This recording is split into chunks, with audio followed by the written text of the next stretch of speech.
Good morning, America. Breaking news. Paul Manafort heads to trial. President Trump's former campaign chair, the first in special counsel Robert Mueller's investigation to face a jury, charged with financial crimes. Why prosecutors are telling witnesses not to say the president's name. We're live outside the courtroom with the latest. Deadly inferno. The massive car wildfire now scorching more than 100,000 acres. This giant tornado of flames swarming neighborhoods, houses turned into fireballs. As thousands of firefighters battle more than 60 fires out west. The new alerts this morning. Still on the job, embattled CBS chairman Les Moonves keeping his role for now as he faces sexual misconduct allegations. Overnight, one of the network's biggest stars, Stephen Colbert, addressing them head on. Make no mistake, Les Moonves is my guy, but accountability is meaningless unless it's for everybody. The investigation this morning. And shark napped. The suspects caught on camera reaching into a shark tank at a major aquarium, snatching a horned shark, putting it in a stroller, and rolling away with it in their pickup truck. Live in Times Square, this is GMA. And we do say good morning, America. When will people realize there are cameras everywhere? And why do you want a shark in the first place, right? Anyway, there was a happy ending to this, and we're going to tell you how they found that shark, how authorities finally caught up with him in just a bit. Happy ending. Yes. That is coming up. First, the first criminal trial in the Mueller investigation. Paul Manafort, the man who ran President Trump's campaign, will appear in court this morning facing charges for financial fraud. You see him there at the convention with President Trump. He was the chair of the campaign. He could face the rest of his life in prison if convicted. ABC's Kira Phillips is at the federal courthouse in Alexandria. Good morning, Kira. Good morning, George. Let me put this in perspective. This is a huge day, the first public glimpse into Robert Mueller's world since he launched this investigation. And it's focused on Paul Manafort, the man that President Trump entrusted to run his campaign. And here's a twist, George. Sources telling us there is one word, the T word, that witnesses have been told not to say today. And that word is Trump. Good morning. It's the first criminal trial stemming from special counsel Robert Mueller's investigation into Russian meddling during the 2016 election. And Paul Manafort has done an amazing job. He's here someplace. Where's Paul? Are there any ties between Mr. Trump, you or your campaign, and Putin and his regime? No, there are not. It's absurd, and there's no base to it. But for President Trump's former campaign chairman, Paul Manafort, this trial has nothing to do with Russia, at least for now. Manafort is facing 18 counts of financial crimes, allegations that he laundered at least $60 million from consulting work on behalf of pro-Russian Ukrainian politicians, then funneling the funds through offshore bank accounts, and in turn, living a lavish lifestyle fit for a king. Luxury cars, beachfront properties, and shopping sprees at the House of Bijan, one of the most exclusive showrooms for men's fashion. What jurors will hear, prosecutors making their case for tax and bank fraud. What they probably won't hear, if Manafort has any knowledge about the Trump campaign allegedly coordinating with Russia during the 2016 presidential election. He has no information incriminating of the president. I know that for a fact. Now, just to add to the intrigue, Paul Manafort is the only American charged that has opted for a trial instead of cooperating with investigators. And if convicted, he could spend the rest of his life in jail. And it raises the question, George, does he believe he did nothing wrong? Or could he be holding out for a presidential pardon? A lot of questions out there. Kira, thanks very much. Let's bring in our contributor now, Chris Christie, former New Jersey governor, former federal prosecutor as well. Let's put on the prosecutor's hat for a second. Yep. Why are they so focused on not saying the name Trump? Well, I think they're in Virginia. They're in Northern Virginia. I think with this jury pool, they don't know how it's going to play. And I think they're all going to be very careful about the fact that they want this to be about the facts they've developed about Paul Manafort and not let the politics get into it. And I think that's a smart strategy by the prosecution. So even though they don't name Trump, the stakes are very, very high for both the prosecutors and the president. Oh, absolutely. Listen, when you're a prosecutor, we used to say all the time, if you're gonna try to kill the king, make sure he's dead. And the fact is, this case is going to be very important to establish credibility for Bob Mueller. If he were ever to lose this case, it would be an extraordinary black eye. Looks like a pretty strong case. It does. I think from the outside, from the indictment, it looks like a pretty strong case. It's a paper case, we call it in the business. It's not going to be a lot of live witnesses that you need in this case. This is going to be the paper trail that they follow to follow what Paul Manafort was doing with the money, tax issues. It's a paper case. Meanwhile, the president's lawyer, Rudy Giuliani, seems to be shifting the goalposts on the Russia investigation. For the longest time, the Trump campaign said there was no contact with Russia. We now know there were 80-something contacts. Now you hear no collusion. That was the mantra for the president for a long time. Now Rudy Giuliani is out there saying collusion is not a crime. It appears to be moving the goalposts, but aiding and abetting a felony is a crime. Well, sure. And I don't think he's really moving the goalposts, George. I think he's arguing the alternative, right? What he's saying is, listen, the president didn't collude, but even if he did, collusion in itself is not a crime. Now, a conspiracy, as they've charged in some of these other cases, to defraud the United States is certainly a crime. But they're so far away from that at this point. And I was saying over the weekend that, you look at what's gone on so far, especially with the Michael Cohen situation. Nobody from Cohen's camp is taking credit for any of the stuff that was leaked. He's saying he didn't do it. Right. So they're not taking any credit for it. So they're not taking responsibility for it either. So we don't even know if Cohen was at a meeting, really heard what was rumored to have been heard, and tagged it on the president. So, again, this is, it's the prosecutor's hat, not the politician's hat, George. We got to take a deep breath. We do. We have to go as well. But if the president did know about that meeting and then subsequently called on Russia to send over emails, that would be a problem for him. Well, listen, it's not good politically, George. I still don't know whether it's a legal problem, but it's certainly a political problem, most importantly because he's been so firm about the fact that he didn't do that. And that's what would create the big problem. But I don't even know if even then it creates a legal problem. Chris Christie, thanks very much. Thank you, George. All right, George, thank you. Now to North Korea and evidence it may be building new long-range missiles. This just a week after it appeared it was dismantling a missile engine test site. This latest development seemingly at odds with President Trump's claim that North Korea is, quote, no longer a nuclear threat. Our chief global affairs correspondent, Martha Raddatz, has the latest. She's there in Washington for us. Good morning, Martha. Good morning, Robin. U.S. spy agencies this morning closely examining satellite images that appear to back up suspicions that North Korea cannot be trusted. This morning, new evidence that the threat from North Korea is not over. Despite promises from Kim Jong-un at the June summit, he would denuclearize his nation. These new satellite images, according to the Washington Post, showing construction of one or possibly two liquid-fueled ICBMs at a facility on the outskirts of Pyongyang. The same facility where North Korea built its first intercontinental ballistic missile, believed capable of reaching as far as Washington, D.C. And that is not all. Secretary of State Mike Pompeo confirming just days ago the North Koreans are still producing the material needed to create nuclear warheads. North Korea continues to produce fissile material, nuclear bomb material. Is that correct? Senator, I'm trying to make sure I stay on the correct. Yes, that's correct.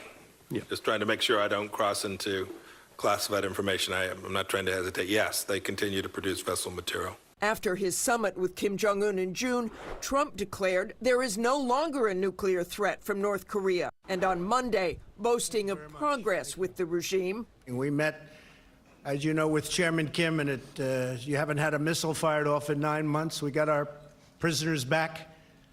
So many things have happened so positive. But now, experts warning there are clear signs of deception on the part of North Korea.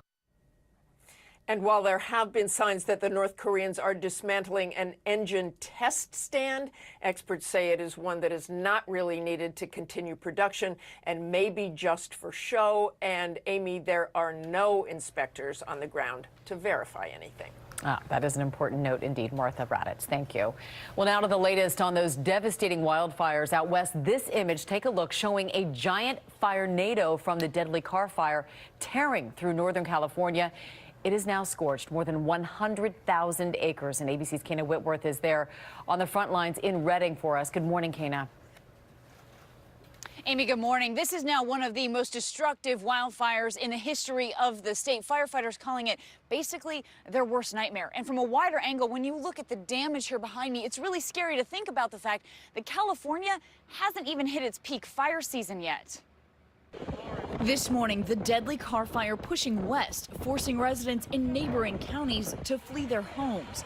I've never seen anything like this. It just went any direction it wanted to. This, as we see new video from the worst of the firestorm. Massive vortexes looming over entire neighborhoods while houses on the ground explode into fireballs. The brutal force of those swirling winds toppling transmission towers, tossing cars, even twisting this steel pipe around a tree like a pretzel. I've never seen a fire with such destruction here in this area ever before. With the fire about 20% contained, some people from those neighborhoods have finally returned home to find nothing but ash and rubble. You just never think it's going to happen to you. It's gone. Among them, Reading Police Chief Roger Moore. We had a fireman die that night, right on that other ridge right there. Had it been over a half mile and I was here, that could have been me. And now new concerns for the nearly 40,000 people forced out by the fire. Police arresting multiple people overnight for looting homes in evacuation areas. Now I want to show you something to warm your spirits here. 2-year-old Gracie handing out breakfast burritos to local fire crews. She has 2 uncles and a grandfather helping to fight this fire. And overwhelmingly, this community is so thankful for what these firefighters have done for them. Amy? Yeah, we needed to see that. Thank you so much, Kana. Everyone is pitching in. Okay. We're going to move on now to Minneapolis, where tensions are high after prosecutors announced that police will not face charges for the deadly shooting of Thurman Blevins, an armed man who was seen running away in this body cam video from officers. ABC's Alex Perez is in Minneapolis. Good morning, Alex. Good morning, George. That shooting took place right back here in this alley. Family members say it was unjustified, but authorities insist the officers feared for their lives. This morning, Minneapolis officials bracing for protests after the release of this police body cam video capturing the fatal shooting of Thurman Blevins. Officers Justin Schmidt and Ryan Kelly were responding to a call for shots fired June 23rd. Report of an intoxicated male walking around shooting a gun into the air. Investigators say when the officers arrived on the scene, Blevins had a loaded semi-automatic handgun. In the video, the officers can be heard trying to get him to put the weapon down. You got a gun! Yes, you do! Blevins ignores the officers' commands and runs away. With officers chasing, he yells back. Put your hands up! It's here in this enhanced video that police say Blevins, inside that red circle, can be seen reaching for his gun and turning towards the officers, who open fire, killing him. The object in his hand falling to the ground, police say it was a loaded semi-automatic handgun. Monday, prosecutor Mike Freeman's press conference to announce the officer will not face charges cut short by Blevins' family members who rushed the podium. We want the cops arrested within the next 48 hours and prosecuted to the fullest degree of the law because this was murder. And in a statement, the prosecutor did formally announce the officers will not face charges and called the shooting justified. A protest is planned for later this afternoon. Robin? All right, Alex, thank you. Now to LeBron James, the NBA star addressing racial tensions overnight and accusing President Trump of using sports to divide the country. Gio Benitez is here with more on that. Good morning, Gio. Hey, Robin, good morning. He made the comments while sitting down for an interview about his new I Promise school for at-risk kids in Ohio. Don Lemon asking James about balancing athletics with the core subjects like math and science, and that's when James took on the president. Overnight, LeBron James accusing President Trump of trying to divide Americans. I believe our president is kind of trying to divide us, but I think... Kind of? Yeah, is. Not, I don't want to say kind of. He's dividing us, and what I noticed over the last few months, that he's kind of used sport to kind of divide us, and that's something that I can't relate to. James telling CNN that sports should help bring us together. I know that sport was the first time I ever was around someone white, You know, and I got an opportunity to see them and learn about them, and they got an opportunity to learn about me, and we became very good friends. James has been a vocal critic of the president in the past, which prompted this reaction from Fox News host Laura Ingraham this past February. Keep the political commentary to yourself, or as someone once said, shut up and dribble. ESPN's Rachel Nichols sat down with James at the school he just opened in Akron and asked him why it was important for him to speak out about the president. I have so many kids, and not only kids, but also adults and everybody that kind of look for guidance and look for someone to kind of lead them in a time where they feel like their voice isn't powerful. Can we expect you to be active going up to the next election like you were in the last one? I'm here. I'm here. I already got my suit, right? My glasses bright, so. And Nichols went on to say that athletes have run for office before and suggested the school gives him some public policy experience. But James says, you know what? For now, he thinks he'll stick to coaching for a bit. And playing. And playing, I think so. And we're going to have much more, thank you, Gian. We're going to have much more of Rachel's one-on-one with LeBron James coming up in our next hour. All right, we're going to move on now to that brazen shark napping caught on camera. 3 people accused of taking a horned shark from a tank in Houston and putting it in a baby stroller, then driving away with it before authorities could find them and bring Miss Helen, that's the shark's name, back home. ABC's Lindsay Davis is here with this very bizarre story, Lindsay. Yes, we love Miss Helen's, the name just alone. A good morning to Amy. Officials say that the shark heist, complete with a stakeout, was well planned out and that the 16-inch shark was targeted. Police say that the thief even brought a net and baby carriage to steal Miss Helen from the exhibit, which encourages feeding and touching, not taking the sea life. You've likely heard of Sharknado. Can't just wait here and wait for sharks to rain down on me. But a shark napping? Well, that's just what happened to Miss Helen, a year-old horn shark at the San Antonio Aquarium. We've never seen anything like this before. 3 brazen fish nappers seen here on surveillance camera grabbed the shark by the tail, wrapped her in a wet blanket, placed her in a bucket, then tucked the bucket into this stroller. The thieves then casually wheeled Miss Helen out. Within hours, the stolen shark was allegedly put up for sale on Facebook. Police then located a recovered pickup truck from one of the suspects and tracked it down to a home which featured a huge aquarium. It kept that animal alive, very much knew what he was doing. Relief and joy at the aquarium as Miss Helen returned home. I was devastated when I found out that it happened, and now that we actually have her here, I'm overjoyed. Police say inside the garage of one of the suspects' homes, they found an extensive collection of marine life that they say looked like a mock-up of the San Antonio Aquarium. One man has been charged with theft, and 2 people who are with him have charges pending. Miss Helen is said to be doing well, still in quarantine for the moment until she gets acclimated to being back at home. Did they put a price on Miss Helen? On Facebook, if this was the real thief, they had posted $300. But according to police, they say that they really had no intentions to sell it. They believe that this was somebody trying to make this part of their home aquarium. Wow. Wow. What a story. All right. Thanks very much, Lindsay. Let's go back to Rob. Hey, George, this is something you don't see often. Look at this. A palm tree snapped in half by 74 mile per hour. That winds there in the western part of Phoenix. Big dust storm, actually a dust delay at the minor league baseball park there in the western part of town. And damaging winds over 80,000 people at one point without power. Time for your Tuesday trivia, brought to you by The Spy with Who Dumped Me. This Friday, if we don't deliver this package, a lot of people are going to die. You're a better spy than your ex ever was. They have the skills. People get caught when they're not confident. Are you new? I usually do with Cesar. They have the look. We switch places. We're still going to be a blonde and a brunette. Oh, my God. I hope this isn't what gets us killed tonight. They have each other. We're on the news. I just don't believe that Audrey would ever do this. She's not that sophisticated. She's 30 years old, and she doesn't even have a bed frame. A box spring counts. The Spy Who Dumped Me. Rated R. Friday. Some early morning fog may be slowing you down. That fog burns off by late morning, and then we'll start to see some showers develop around lunchtime today. Look at the temperatures, upper 70s by lunchtime, 82 by 3 o'clock today. That's when those storms could start showing up across the area. They'll be scattered, not everyone getting wet, but wow, they could deliver once again some heavy rain to the area and possible weather alert days for Wednesday and Thursday, as we could be getting some gusty thunderstorms with winds over 55, 60 miles per hour. Coming up, we have the latest on embattled CBS chairman Les Moonves facing those sexual misconduct allegations, what his wife, Julie Chen, is now saying, and one of the network's biggest stars, Stephen Colbert, addressing it head on last night. And how one woman went above and beyond to rescue an injured dog. You see her right there, carrying him 6 miles down a mountain, all on her shoulders.